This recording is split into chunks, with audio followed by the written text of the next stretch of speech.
got money.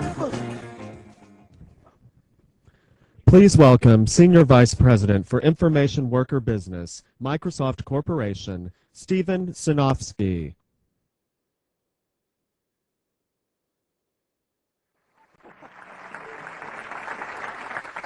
Well, good morning, everybody, or good evening, depending on what time zone you're from. I'd definitely like to welcome everybody to our Office Developer Conference, and certainly welcome all the people joining us on the webcast this morning. So a little bit of good news, bad news. You know, the good news is we have an amazing amount of stuff for you to look at and learn about and hear about in the Office, the 2007 Office system.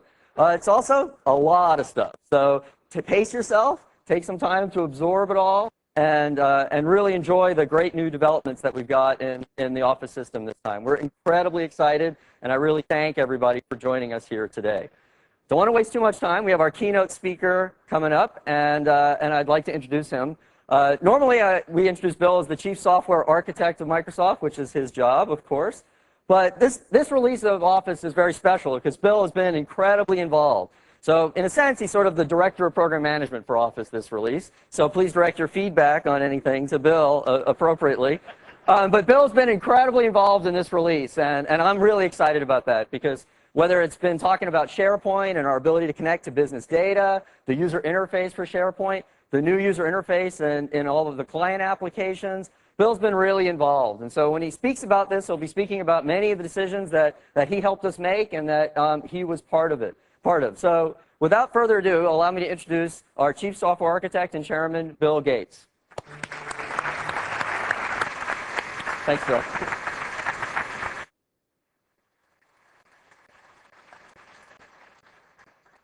Well, good morning. As Stephen said, I am thrilled about Office 2007. It's really an amazing release, and it's going to be fun over these few days to take you through it and talk about the opportunities it creates as a development platform. It is dramatically better as a development platform than any previous release of Office.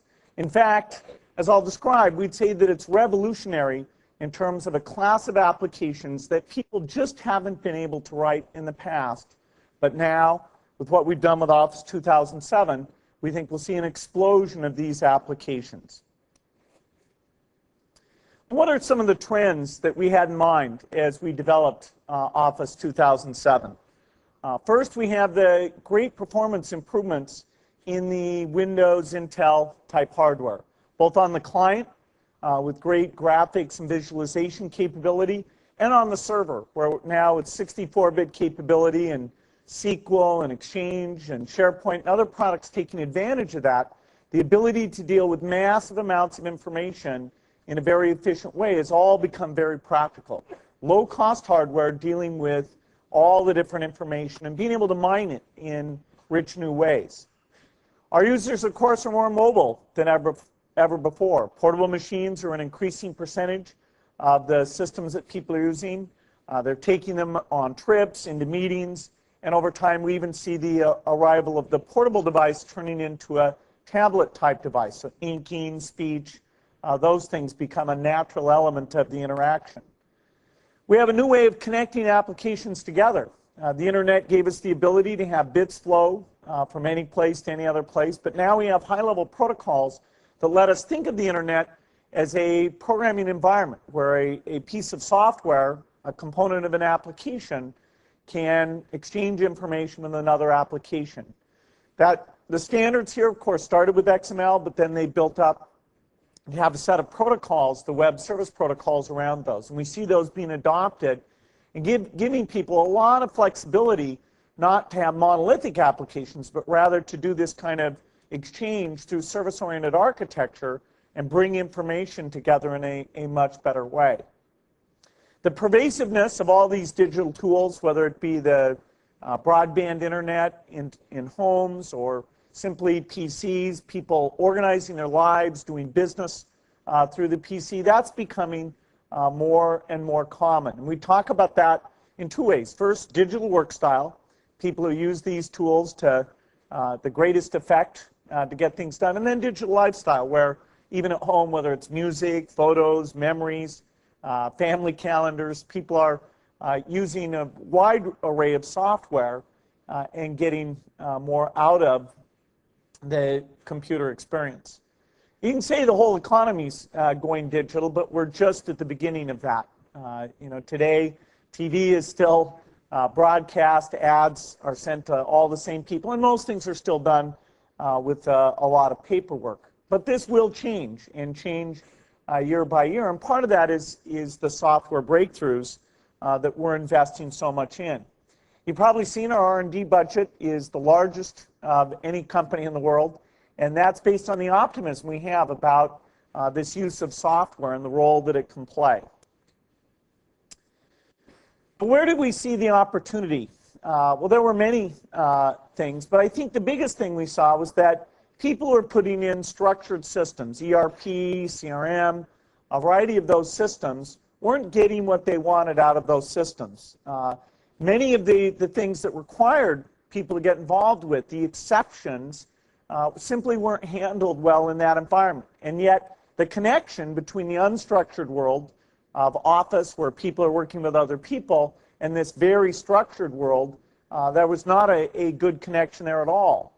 And a lot of people would try to build special applications to fill in that gap, to deal with that, so-called composite applications, or they'd go and buy very specialized server tools, but those would just deal with the narrow slice of what they needed.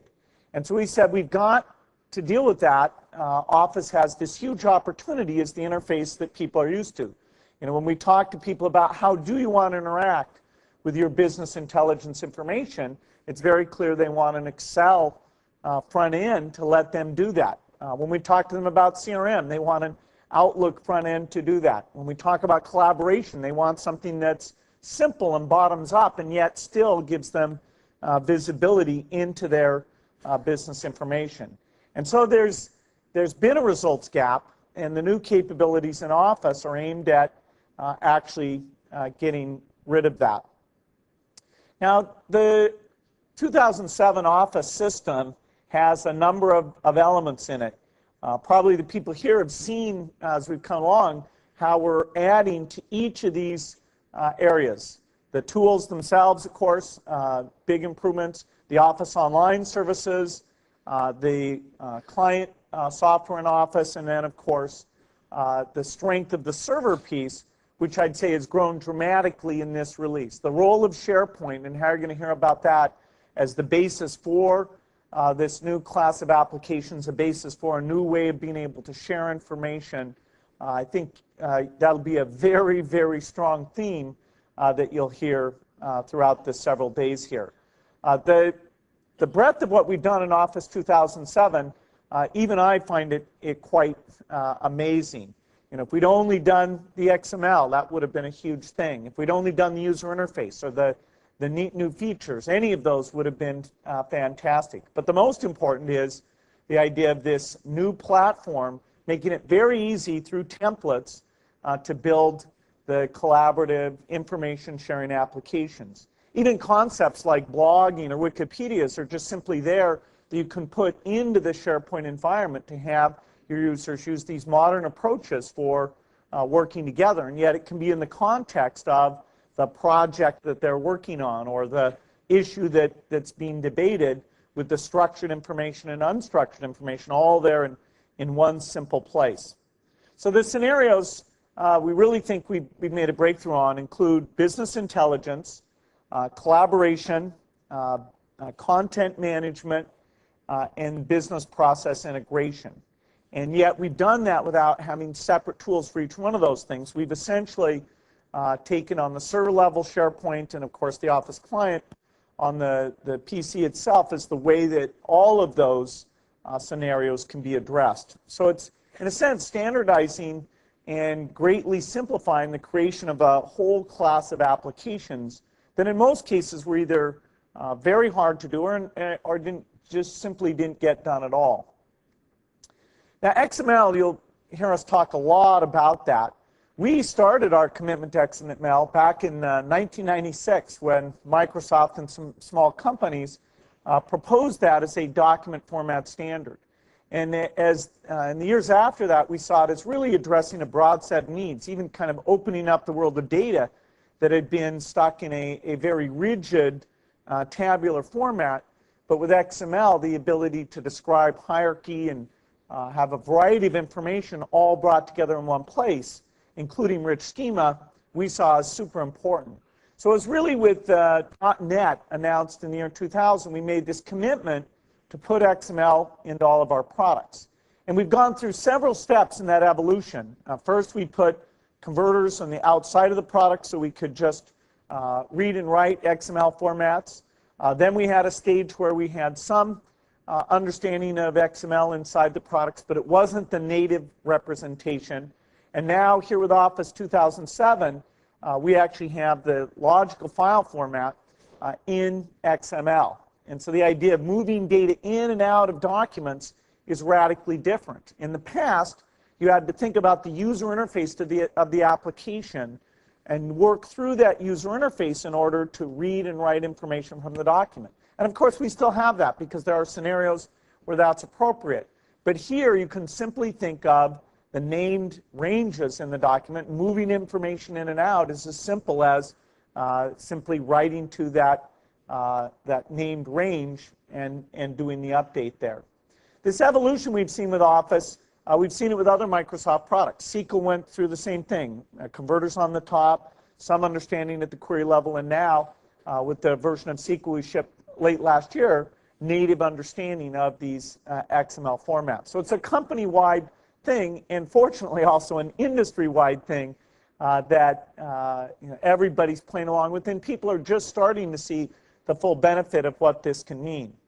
Now, we've taken these document formats and we've submitted them to a standards organization. These will be very stable file formats, and yet they let you do this rich Office solutions in a much simpler way than ever before. So you can take these documents, put them in a digital archive, and have access to these things in a very simple way. So the kind of schema work we've done here, we're very proud of because we think it simplifies many of these solutions. We've got a new organization we're announcing called OpenXMLDeveloper.org. No organization is good unless you put the word open right at the front. So we got it right up there. In fact, these are three of my favorite words: open, XML, and developer. And there it is, all in one organization. And so this is a number of companies coming together. Microsoft's, of course, played a leadership role, but we have Intel and Apple and dozens of institutions who care about this idea of these formats being very well documented. So lots of people can write applications that read and write these things. There's a website that's sort of the place people come together to make comments and have the resources, talk about when meetings make sense. So it's a real community, and we think this is an important step that we've taken to make sure people feel comfortable in building on these formats. Well, the Office client is where we did the most work. And as part of this conference, the Beta 1 technical refresh will be available to everyone here. And the first thing you'll see when you power this up is the new user interface. It's a results-oriented interface. It's got an ability to be extended in a way that's much better than what we had before. What we found before is that things were hidden beneath those menus, and people didn't know where in that two-dimensional structure we were putting things. And so we had a lot of requests for features that were actually in the product. Now with this ribbon approach, that it's unified across many of the applications, you have context, and so you know what you're working on as you pick different objects. The ribbon changes in a very automatic way. And so we think this is great for end users. Certainly the usability testing on this has been fantastic, but we also think it creates a framework for extensibility that we haven't had before. And we now have applications level add-ins. You don't have to simply associate the add-ins with individual documents or template types. You can have the add-in capability at the application. And that's important for, I know, for a lot of the work that many of you do. If we move away from the clients, and you'll be seeing a lot about that, we move up to this server level. And as I said, that's become really kind of an equal partner in terms of why the new version of Office is a very, very big deal. What we saw is that on the server, people were buying solutions that were very specific. Document management, collaboration, workflow, search. And many of those weren't products that were super high volume, so they'd be higher priced, and typically a business would not choose to provide that capability to everyone in the organization. And so you'd often have this partitioning where some people had the capability and some people didn't, and if you got a workflow that spanned the people who did and didn't, that was a real problem. And writing an application where you wanted aspects of every one of those things was very, very difficult. There wasn't an end-user tool that was at critical mass. And that likewise, there weren't a set of templates that were just growing and growing to represent the kind of website you'd like when you want to get people collaborating in a particular way. And so that's the position that SharePoint steps into. We've had some of that to date, but it's only with SharePoint 2007, with the connectors, with the workflow, with the richness that we built in here, that we really say this is going to redefine how people think about collaboration. I go so far as to say that in the same way that back in 1996 we made the client software in Office kind of common sense, that when you hired a temporary worker, you could say, well, of course you know how to use Excel. When you went to a conference, you could take your PowerPoint presentation and know that people knew how to work with that. You could do enclosures in email and send those things around. You know, people knew how to use those tools. They had that software in a very pervasive way. We believe the same thing over a period of years will happen with SharePoint, where these standard templates are things that everybody will know. They'll build on, they'll customize, and they'll simply come to expect it. In some ways, what we're saying is that a lot of the collaboration that was done solely with email, where you would put in attachments, add people to the thread, try and get the conversation to come to a close at some point. Some of the things that email was not good at for collaboration will actually shift into this SharePoint environment. You saw us try and prime the pump on that a bit with the last version of Outlook, where when you would do attachments, we'd actually prompt you at the pane to say, would you like to create that SharePoint site? Well, over these last few years, we've got more and more IT departments to put out SharePoint in this self-provisioning form, where you not only get to pick a site, but you get to pick the template and get going without there being any IT overhead, manual work in terms of doing that. Some of the other elements to drive to critical mass included the ability to federate the authentication, so you could reach out and have people in another organization without having them to learn a new password, new name that would be administered in a very complex, probably inadequate way. So there's a ton that's gone on at this server level. We've got the search, which is a real breakthrough for corporate search. We noticed that structured information is part of what you want to find out as you're entering in those search requests. And so the idea of these data connectors that enumerate that can go up to SAP and Active Directory and bring in the information that can provide answers, I think people will never look back once they see that. They'll understand that search can't just be only about the documents. It's got to be about the documents and the structured information. We've got the Excel service that runs on the server. So the idea of reports and easy capabilities to actually be run on the server, where you can have more resources, and then made available through a reach type approach because we have that browser-based access. We think that really opens up a lot of scenarios to use Excel in a way that's never been possible before. InfoPath, of course, was new last time with the services we've got. That now becomes available to browser users, and we think that'll make that far more pervasive. One of the great integrations we did was we took our content management server, which was a separate product and had some richness of its own, and we decided we'd host that on top of SharePoint. And that was fantastic for us because understanding how to have user interface flexibility and very rich scale, and taking the workflow elements that came out of that content management scenario and making sure our general workflow platform could easily support those. This was a fantastic exercise for us. And so what we ended up with is a content management solution that's far better and making the SharePoint platform far better as we brought those two things together. Workflow is simply there in this environment. The actual runtime is very, very powerful for people who want to get the full capabilities there. Obviously, move up to the Visual Studio level and even look at that workflow XML. But the common scenarios are actually very easy to get at without getting down to that level. We will drive a critical mass here of these data connectors, and we think that's a key thing that enables the navigation scenarios.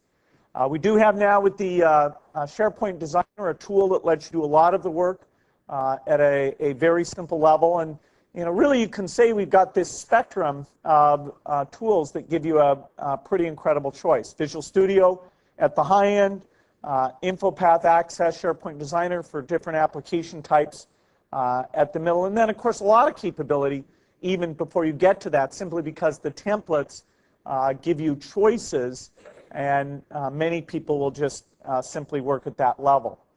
Each of these tools is far more powerful than before.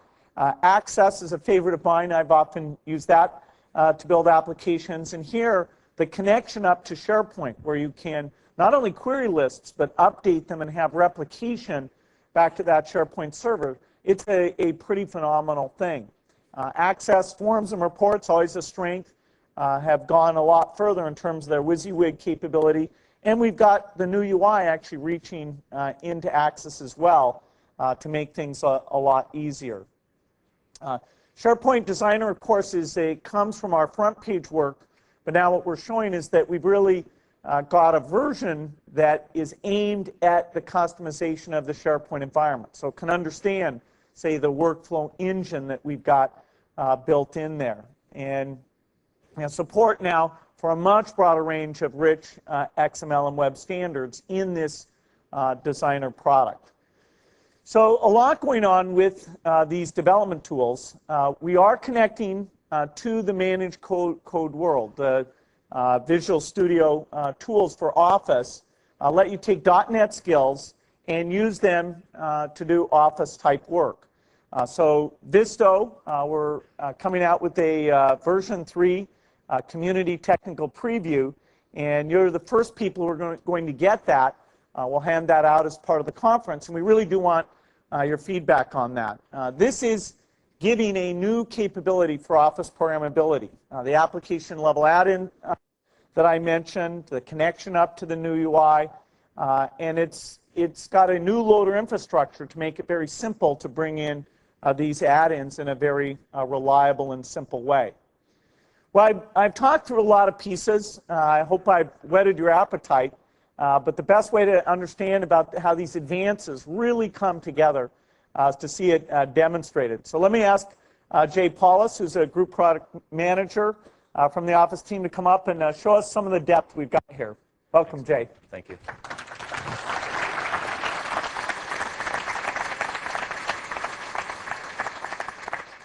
Good morning, everyone. I'm excited to have a chance to show off part of the new 2007 Office system. Everybody told me don't try to show it all. Don't try to show everything. There's not enough time. You'll never get through it. And I said, come on, I want to show everything. And they said, no way, you can't fit it. It's way more than you think. And so I said, okay, we'll just have to boil it down. And so I've got a pretty straightforward demo here. There's not a lot of stuff on top, so we can kind of see how things are working. But it's going to show you kind of four main things. We're going to show how we can use the server, Office SharePoint server, to connect to back-end data and present that stuff in interesting ways. We're going to use some of the built-in workflow in SharePoint to kick off a workflow using an InfoPath form, and that workflow is actually going to do some document assembly and create a Word document, an RFP document. Then we're going to step out and look at the file format and how you can integrate data into the file format using the XML structure. And then we're going to use some of the Office UI extensibility to finish up that RFP doc using some custom UI inside of Word. So let's get right to it. So here I am sitting in my Office SharePoint server site, And there are kind of four big things that are new in this site that were really, not possible before. So the first thing is this kind of clean chrome around the outside here. This is all driven by an ASP.NET master page. And so in this way, for a given site, I can install my own ASP.NET master page thanks to our integration with ASP.NET 2.0. And this master page is actually under version control by SharePoint. So I have nice control over deploying updates to my site and being able to roll back to previous versions. The next thing that I'm doing here that's new, I've got this thing here that's called a filter web part, where my mouse is hovering here. This filter web part actually allows me to select a value or a list of values and then push that to other web parts on the page. So this is a new part of the site framework, the web part interaction framework. And this filter part here actually is going to drive selections down into these two Excel parts. That's the third new part of this portal, the fact that I can take Excel spreadsheets and publish them into the portal. This nice formatting here and this nice chart here are all coming from Excel, an Excel spreadsheet that we'll actually go in and modify. And the fourth thing that we're going to look at on this portal is this. This is a data-driven list. This is actually driven by the Business Data Catalog. In the Business Data Catalog, it's a metadata system where I define the entities that exist in my back-end system. Then those entities are reused throughout my portal. So things like products or suppliers or parts become entities as defined in the Business Data Catalog, and I can just reuse those things. So let's take a look at some of this stuff really quick. So the first thing I'll do is open this simple filter, and I'm going to filter it down to this part number G482. And if you look at the Excel list here, you're going to see that when I click OK here, that selection is actually going to push into that Excel chart, and you'll see the page will refresh, and I'll get a different view on that Excel sheet. So that nice formatting there is actually dynamically being generated by Excel services in the back end and then republished out to the site here. You can see on these web parts now, they're showing me that the filter is in effect, so active filters coming from product code. So that's a really cool thing. Let's say I decided I didn't really like this graph and I want to update the way that thing looks. I'm going to jump out to Excel here. And here I am in Excel, and notice that this looks a lot the same. There's really a lot of work that's gone into allowing the business analyst to create this Excel view and then publish it up to the server and really have it look just the same as they would expect. The big thing here is I've got this named range here called product code. It's the filter for this pivot chart. This pivot chart, or pivot table rather, is actually a bound pivot table. It's bound back to my AdventureWorks database, a slightly modified AdventureWorks database with different part numbers. But it's bound to the back-end database. And so by having that other web part push a value into this spreadsheet at this level, it causes this to filter and then re-render into the portal. The next tab I have here, this is another pivot table that's bound to the back-end data. And again, another named range that accepts the filtering criteria. And then this filter is what drives this chart. So if all I want to do is change this chart type, I'll go in and say change chart type. And this is an inventory thing. I'm going to just pick a pie chart, which actually makes no sense for inventory, but I'll do it anyway. And all I'm going to do is hit save. So I'm the business analyst, and I said, that view's no good. Let me just hit save. And it saves out to SharePoint. I've already gone through a publishing step that I'm not going to redo here now. Go back to my portal here and just hit refresh, retry to send my selections back up, my filtering selections back up. And what I expect to see here is my new chart show up in the portal. And there it is. So just that simple for the business users to get involved in the portal. Yeah, don't be afraid. Yeah, those guys did a lot of work. They'll be glad to hear that. Thanks. Yeah, they've done a lot of work. Okay, so there I'm taking information, publishing it in interesting ways. This next step down here, this is my business data catalog entities here. And again, this is another way to show how the business data catalog, these product codes are actually bound in from my back-end database. And again, when I click here, I use the business data catalog mechanism to push those selections over to this parts list. So this is kind of like a bill of materials type of setup. So this is my first entity here is products. My second entity here is parts for that product. The cool thing that I can do on any given entity in the BDC is I can define these things called custom actions. Those custom actions show up here in this context-sensitive menu. And so I can say here, invite suppliers to bid. I can also, if I wanted to create different UI, I'm going to select that actual part. And what you'll see is up here, this is actually a separate web part up here that's re-rendering those list of actions. So here I have the list of custom actions here. I also have the same list of custom actions up here. I'm going to go ahead and click on this. There's a little bug there. I don't get the little finger for some reason. But I'm going to click on this. And what this does is it's context sensitive. It's a command that says instantiate an info path form with the following parameter, and it takes the parameter from this row. And so you see this part code CA 5965, that actually gets passed into this info path form. And you can see it's passed right there, and that's done by way of a simple URL here. It calls into the info path form services, which is rendering this info path form via the browser, and it takes this input parameter and pre-populates the form with that. So very simple integration between the two. Now I have my nice info path form here. It's just a small form, very simple. I'm just going to go in and pick a due date for this thing. Let's go into, say, April 12th is when the RFP is due. And now I'm going to hit submit. And so again, this is just all simple info path programming. You could have, you know, just a business analyst can design this form, or a developer can design this form and actually add code behind it, and that stuff will all execute on the server. So here I'll hit submit, and now we're moving along. This form actually goes into a document library on SharePoint. And I think there it goes. Thank you. I'll close that. And we'll just really quickly look at that form library. This is where all the request forms go into. You can see here, based on this column, I have a workflow associated with this library. So now what's happened is that form took the data from my content-sensitive action. It passed in that data into the form. Now, the form now goes into this library with the workflow, and the workflow can now take that information that was passed in and take action on it. So we can take a quick look at that workflow that is associated with this library. Here I am in Visual Studio, and what you see here is the graphical design service for the Windows Workflow Foundation. And here I just have a simple workflow here. We've added some branching just to kind of make it look interesting. But the major things are here, I have basically an event handler that kicks off the workflow, and it's basically saying when a file is added, kick off this workflow. That actual event handler comes here from my SharePoint specific workflows here on the side. Then I've got a while loop here that executes a custom code activity. I've got some branching activity here. And then now I get down here to this custom code activity. That custom code activity is actually from just the base Windows Workflow Foundation set of workflow activities. So I can use all these things. I can use the SharePoint activities. I can use the base Windows Workflow activities to build my workflows that will host inside SharePoint. So if I double click into this thing, we'll go in and we'll see the code for this workflow. And we won't get super deep on this, but basically what it does is it sets up a string which points me to the template for my RFP document. This is a Word document template that basically has some custom XML binding into the document. Then what I do is, based on that template, I go out and I basically create a text string based on the info passed into the workflow, and then I construct a file name. I inject that custom XML into the Word document, and then I construct a new file name here and save it into the SharePoint library. So that's all that thing does. And then it sends me an email after it's done. So if I jump back out here, I should have received an email. 9:33, yeah, that's it.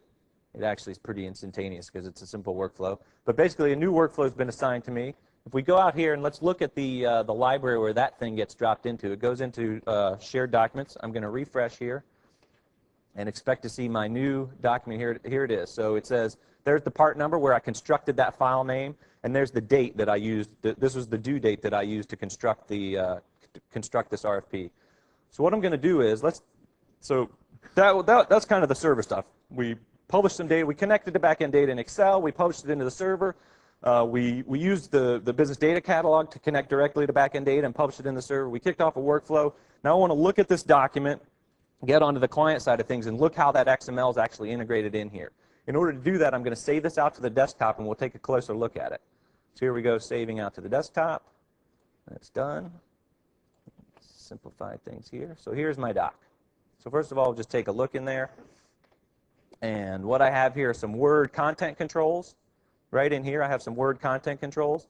So here's the part number. Here's the due date. Again, this stuff was just bound into the Word doc by the custom XML. Let's go take a look at what that is. So I'm just going to close this up. I don't want to save changes. And just to show you how simple this stuff is, the new XML file formats are actually just a zip archive container of various XML parts. So I'm going to rename this as zip. Yes, I do want to change. Thank you very much. So here I am looking inside the archive. The particular container I'm worried about here, but I've got document properties, the document bodies in there, all the document contents are in here. Sorry about that. In here and navigable through the XML file structure. If I look inside the custom XML, The one I'm looking for is actually this item 2. So I'll drag that out onto the desktop, and now I'm going to just open this thing with Notepad so you can see what's in here. So here you'll see my custom XML elements. Here is my part code. Here's my date that I selected. I've got some other elements in here for name and email. These are the contact owner for the, or contact info for the RFP owner. But basically, let me just go in here and change this part code to say this is going to be my widget. J's ODC widget. And I'll save this, say yes. And I have a funny refresh thing here. I'm running this over virtual server, and sometimes I get a funny refresh. Would I like to replace? Yes. So I'm just replacing that custom XML snippet. So now, thanks to the word custom controls, that custom XML is going to bind to the doc. I'm just going to say, you know, I'm not even going to rename it. I'm going to say open up with Microsoft Word. Just open the zip file. And I'm getting that funny redraw. But there I get my XML that I just typed in there binding into the document. So it's just that simple. Yeah. Those guys will be glad to hear it too. Yeah. So it's just that simple. So it's really easy to understand this stuff. The XML is very straightforward, and once you set up the binding into the Word document, it all just kind of happens automatically. So that's me kind of binding data into the document using XML. Now the next thing I want to do is add some custom UI to this Word-based application to help somebody finish off the. My screen just went black. Oh, I just switched to a new screen. There we are. You guys back? Very good. Not sure what happened there. What I want to do is add some custom UI. So we want to look at, here's the ribbon controls that Bill talked about. This is the context-sensitive ribbon that really brought a lot of the commands to the surface and makes it easier for people to get work done. Now, I'm working at Fabricam. I want to make my functions really easy for people to get to. And so what I have is this extensible ribbon. And so I've just created a couple of simple buttons here. This one allows me to assign the owner. You remember that XML binding that was in the doc for contact information? This button basically just pushes information into that XML binding. So here I've put in some nice pictures, and here's my friend Drew Lytle, and I'm going to say, yeah, Drew has to own it, and there goes his name into the document. I've also I've used this custom ribbon to add a button here that brings up a custom task pane.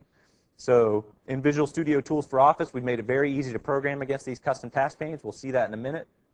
One of the things I have in the custom task pane here is a view on that custom XML. And here you can see that Assign Owner button basically just bound in the data again into the XML. Some of the other cool stuff I can do here is I can go in and select this stuff. This stuff, again, these controls are just bound to the XML. So it's very simple programming to just make the connection between the documents and the data. I've also created a tab over here that allows me to change the date just using this nice calendar control directly from in the documents here. So you can see it's just very dynamic. It's also two-way. I can go into the document itself here, and if I can get my mouse to do the right thing, and you can see it's just, whoop, that's a funny rendering thing. It's basically just two-way binding, so it's pushing data back and forth. So it's very easy for me to build UI that lives in the ribbon, lives in the task pane, pushes data into the doc, and gets data out of the doc. So a nice development model for me to go in here and build my applications. So just to take a look at how that stuff works, again, I'll just call up one more Visual Studio project here. And it's the Word RFP add-in. The first thing we'll do is let's take a look at this. This is the ribbon XML. So this is the XML that defines my custom buttons. It's basically just a matter of defining where the images are, defining what the functions are that button needs to call, and then defining the tooltip information. It's really straightforward XML definitions file, and then you just need to have the image resources deployed to the machine. The next thing we have here is the custom task pane. Again, this is just standard Visual Studio programming. So I can just drag a button onto this. I think I can't get out of here. I can just drag a button onto this surface and add controls to the thing. If I double click into this calendar control, you'll see how simple it is to bind this information. It's really all this stuff right here. That's it. That's what binds that control into the custom XML. And it's really all the work is being done by this line right here. I'm basically using XPath to navigate to my XML node that I want, and then setting it to the short date string from inside of this event handler on that calendar control. And it's really just that simple. And that's due to, thanks to the power of Visual Studio Tools for Office and the integrated design environment here. All right. So that is getting pretty close to the end. I think I made pretty good time. So there's one more really cool thing I want to show you, and we'll get out of here, and that is in the Excel services thing. So this is the spreadsheet that I published up to the server again. Are we still up? We're off. It's like magic. Yeah. Okay, so this is one more sheet inside the Excel services, or inside the Excel spreadsheet that we published. This thing's just a simple calculation. It takes a number in here like 500, and it calculates the allowable defect rate here of 9.1. Because Excel services is programmable, I've actually added code into my Word add-in that uses that calculation from Excel. We don't need that guy anymore. It uses that calculation from Excel to actually update the spreadsheet. So if I go in here and key, say, 500 parts, I expect to get that defect rate back. Well, although I didn't. Maybe I shouldn't be doing this. Let's try 500 again. One last try. Here we go. And so what it's doing is it's calling out to that Excel service on the spreadsheet, and it updates this value in the document. So now, again, it's like the business analyst can change that model of what the allowable defect rate is and just resave the Excel spreadsheet, and my business app gets updated without me having to change any code. So the business guys write Excel, I write code, and thanks to the server sitting in the middle, we can just work together very seamlessly. It's a really powerful concept. All right, so that winds me up here. And I've got one more quick thing I want to show you, which is kind of on a totally different topic, and I'm going to have to switch machines for that. Assuming we can do that, we're going to bring up the eBay machine. Okay. Hey, I've got a reminder. That's handy. Very good. Just in case I forgot. So there's been a lot of talk lately in the press and various places about composite apps and Web 2.0 and, you know, kind of new concepts for building applications. And it's basically all about using existing web services in the sky to kind of compose new applications and experiences. So I'm going to use some web services off of eBay and show how we think about that model, composing applications inside of Office and putting information right where people want to use it. So here I'm looking at eBay. Almost everybody knows eBay. I've got some stuff I'm watching here, and I've got some stuff that I'm bidding on. I'm an Elvis guy, apparently, and I like Velvet Elvis stuff. So what I'm going to do is use eBay's existing web services that publish out that same information, and I'm going to bring that stuff into Outlook. So I'm in here, I'm working every day, I run my life in Outlook, and so what I've done is I've created an add-in called the eBay add-in, and it adds this node into Outlook here. So when I click on the top level of the node, I get the eBay homepage. It tells me how to set it up and what this add-in is all about. When I expand it, I've actually added folders here for my bidding items and my watching items. So I look in here, I get the power of Outlook, sorting things as I would expect, so showing me the auctions that are expiring today so I can take action on them. I'm using down here in the preview pane, I'm using the new Outlook custom form regions to control the way the body of that item gets rendered. If I double click this one, since it is expiring today, I want to make sure that my bid doesn't get overrun. It turns out that I'm actually not winning this item right now. Again, here I've got Outlook custom form region to control the way that the body of this thing looks. And again, I've used the custom XML definition on the ribbon to actually give me a button to say, oh yeah, let me just go place a bid. And so that button just pops me directly out to the app and lets me go and get caught up on things. So some of the power of having this stuff all integrated in Outlook, I can use things like the new to-do bar. And so when I bring up the to-do bar, it's my quick at-a-glance, like, hey, what's happening today? And I can see here that I've got, you know, today, hey, oh, polish my blue suede shoes, nice joke. And then tomorrow I need to actually take action on some of these auctions. If I go into my my calendar view, I can see here it is. Here's my reminder, and I can see day by day. I can see these tasks that have been inserted into it for me. So it takes this information off the web that's part of my daily life and just gets it right in here into the tool where I live and spend a lot of my time. And with that, I'll wrap up. Say thanks very much and bring Bill back up. Thank you.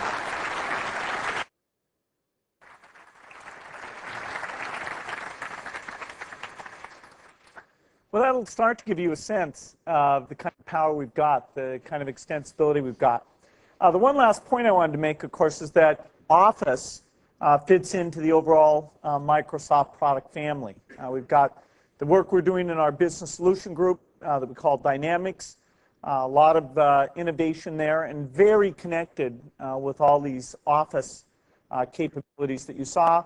We've got the new release of Windows coming out, Windows Vista, coming out late this year, and so excited about that. And Office doesn't require that, but does things to take advantage of that.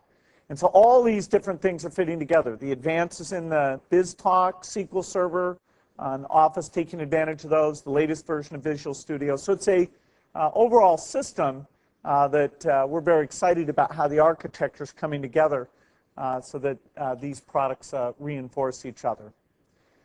With that, let me now ask Steven Sinofsky to come back up, and we'll give you a chance for a little bit of Q&A.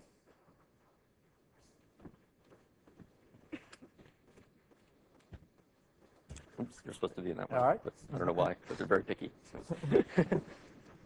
Well, we have some microphones and a chance. This is just a sort of a chance for you to ask questions about what's coming up, what kind of things you want to hear about, what are some issues, and really just take a chance to ask whatever's on your mind. And so I think we have microphones up front.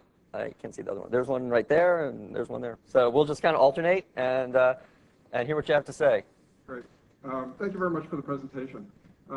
Quick question with regards to enterprise clients that we're facing challenges with, which have multiple Internet Explorers, Macintosh, things like that, and the challenge of creating a true enterprise system that supports all the PCs that they use.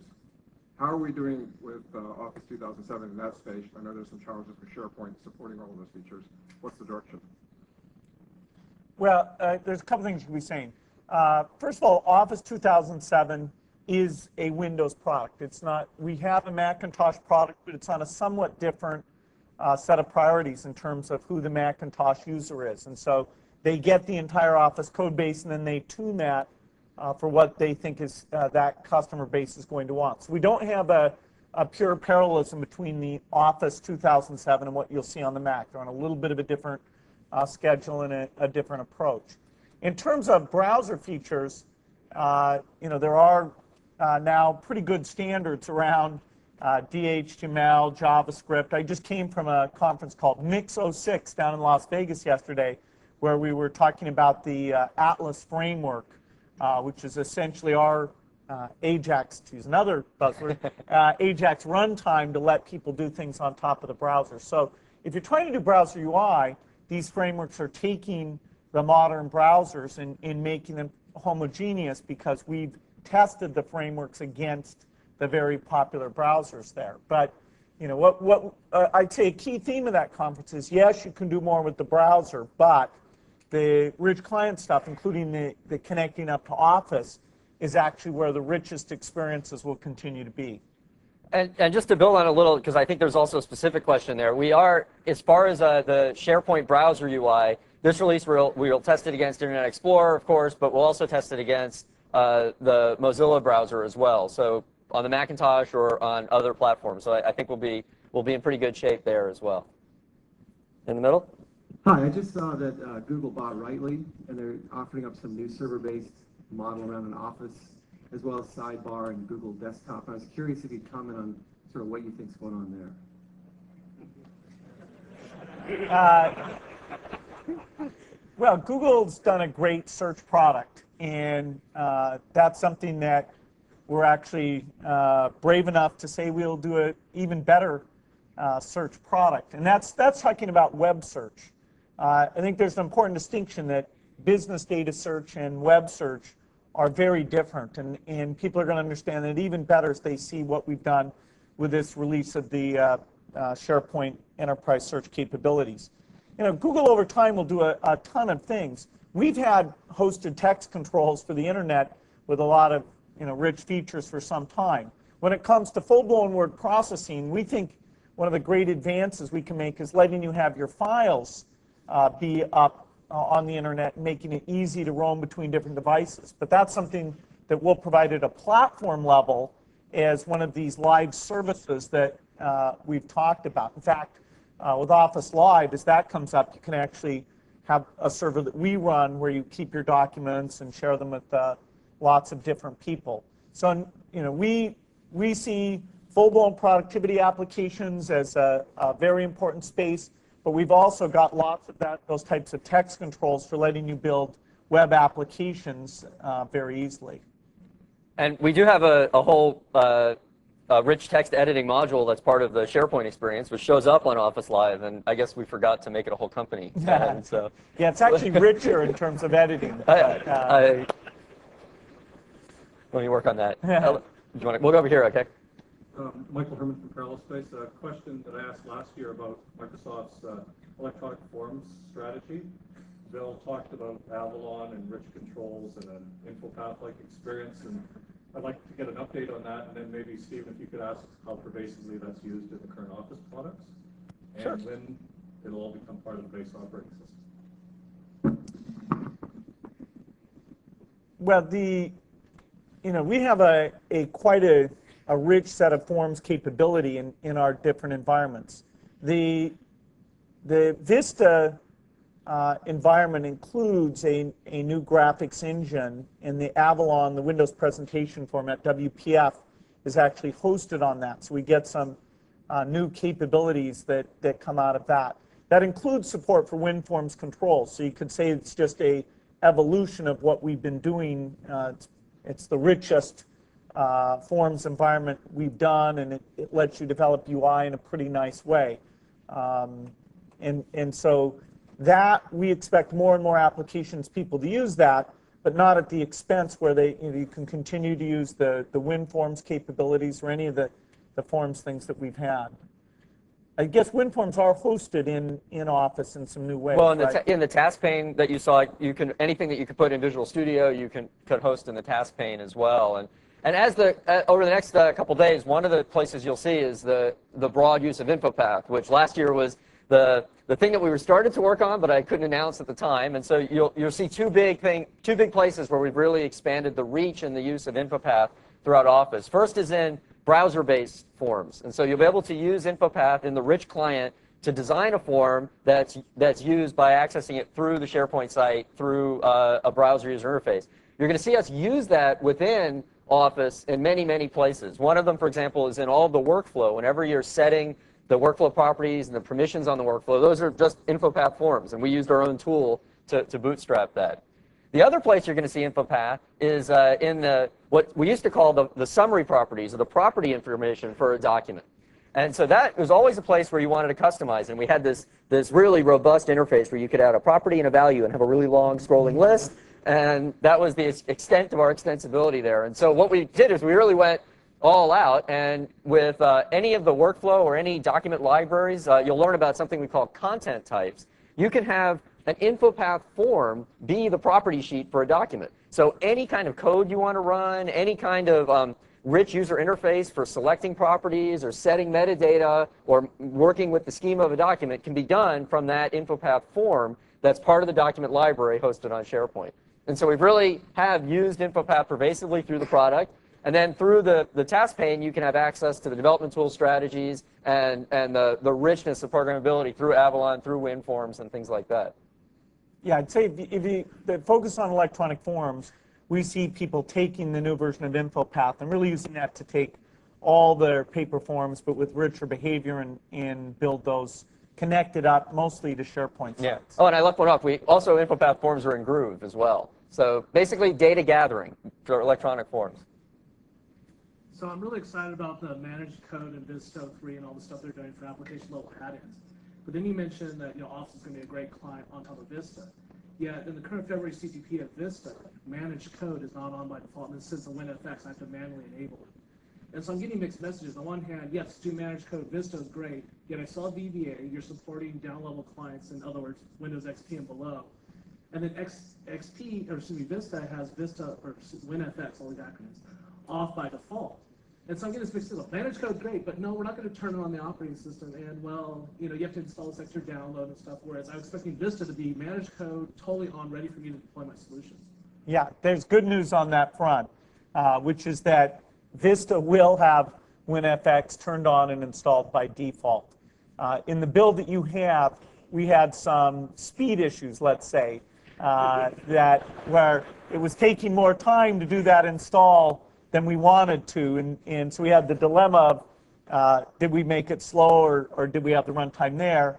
And through some very good engineering work, we've managed to speed up the install And so, we've got a black and white message. WinFX will be installed by default with the Vista version of Windows. And then last but not least, what does Office 2007 have in Vista that makes it more compelling to get my customers to move to Vista as opposed to stay on XP with 2007? Sure. Well, we focused a lot of our energies on Vista for in deployment and management, on the deployment and management side. So for your customers, that'll be a big win, particularly around hard drive imaging and remote management and those areas. And I don't think there'll be any sessions here, but there's actually plenty of stuff available through the preview materials that you can already get if you're on the beta. Yeah, it's very interesting that even though Office 2007 doesn't require Vista, we'll have a lot of customers who will say, look, let's do these both at the same time.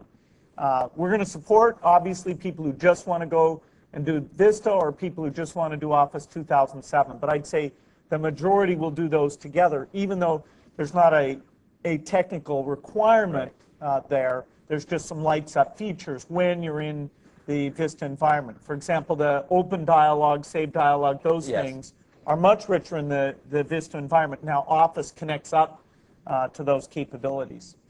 Why don't we go over this side, too? I got a question. For people who are using, or businesses who are still having legacy products, will the new net thing itself be also propagated to the COM as well, or just net only? We are very backwards compatible people, and that's partly why the testing investment that we make as a company is pretty phenomenal. In a product like Vista, the testing might even be half of the man hours used to create that product. So we're continuing to support the COM model. There were a lot of benefits of that COM model in terms of how it let you assemble documents and things. And so absolutely, there's nothing that we've taken away in terms of that capability, while at the same time, we see most new applications moving over to take advantage of .NET. Do you expect a lot of resistance from the average user, let's say, to the new ribbon interface in the Office 2007 products? That's an excellent question. And when we first sat down and said, wow, let's revolutionize the interface, that was exactly what we had to say to ourselves is, people are so used to file, edit, view, are people going to adopt? And we won't know for sure until, of course, we get the products out there in front of millions of people. But in terms of what we've seen in usability labs, from the early beta testers, even from just our own use of the thing, I think that the learning curve, say you go into Word and you get that ribbon there, the learning curve to say, wow, this is better, I think is about 20 minutes long. So right now it looks like that's not going to be a huge problem for us, that people are going to very quickly understand exactly what's going on, and they'll even say, well, of course, they should have done it this way in the past. We're not certain of that, but I'd say the evidence points to it being an overnight success. Yeah, we're pretty excited about it. You want to follow up on that, or no? I think what I want to ask all of you to do is take a look at Ribbon X, which is the XML customization, the data-driven way to customize the UI, and look at the add-ins that you've written and think about updating them for the use of. Of course, your add-ins will still run and all of that works just fine, but it gets so much better if you do a Ribbon X user interface, user experience for your add-ins, and I definitely want to encourage you to do that. Just speaking personally, I have machines at home, machines at work, and it's painful for me to go backwards in time now because I lose so many features. And of course, at home, I have a service level agreement with my household that doesn't allow beta software at home. But so I get tortured at home, particularly just a couple of things: formatting whole Word documents, doing pivot tables and charts in Excel, and just everything to do with PowerPoint is just an order of magnitude easier. There is an adjustment period. It can be 20 minutes, and it can be a week for some people, but it'll happen. There will be always that change. It's like when a magazine you subscribe to changes its layout. So we have time for one more question, then you'll have a whole couple days to ask more, and I'll be around, and so don't worry, okay? So one last question over here. For those of us in organizations that are global with 50, 60,000 seats, we're not going to be able to migrate, obviously, to the new version of Office in one fell swoop. So the issue becomes, we want to take advantage of features and we're going to have multiple office environments over a period of time. So what are you doing in terms of the backward compatibility of the office environment with those 7? And also with the sort of modular implementation. So if you want to upgrade one node but not upgrade other components. Sure, I'll handle this one. And Right. so the first thing is you saw the new file format, the open XML file format. So we'll have import-export, full import-export for previous releases of Office going back to Office 2000. So you'll be able to deploy those. It'll just blow out onto the machine pretty quickly in one cap file. And that'll let you open and save in the open XML format on those machines. Of course, if you use fancy new graphics in PowerPoint and things like that, they have different ways that they'll show up depending on the specific features. So you'll have to figure out for your own solutions what work will happen there. Of course, SharePoint will continue to work through the browser interface regardless of what client application you have across the board. You get richer integration when you use Office System 2007 Office System. Got to get good at that. And then and in terms of having side-by-side or multiple applications, we continue to support that to the degree that we always have had. Probably the trickiest one, though, is Outlook. We don't allow 2 different versions of Outlook on the same machine, which has always been a limitation, and we continue to have that. But if you want to have 2 versions or mix and match, you're welcome to do that as well.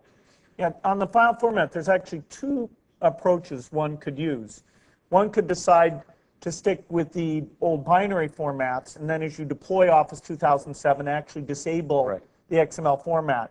We're not, that's probably not our preferred path because we'd like to see people use the XML format in a rich way. And so the second path, the one Stephen described, is where the previous versions of Office had the extensibility of converters. And so we distribute the converters that read and write these new files. And so you don't have to do upgrades to be able to move up and use the XML files. So companies will pick one of these 2 solutions, and we're very mature at understanding the demand for this, because every time we've gone through a file format change, people have wanted the down-level version to be able to do this. This is the first time we've really been able to execute on that.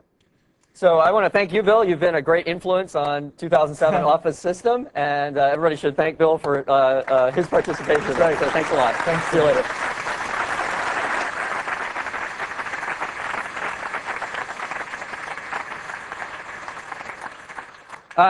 With that, I would like to encourage everybody to have a great couple of days learning lots of stuff. Many members of the Office product team will be floating around throughout all the presentations and presenting. They're just across the street, so you'll see them coming and going. If you have any questions at all, anyone, anytime, please just send me mail to steven.sinofsky@microsoft.com, and I will definitely get back to you as soon as possible.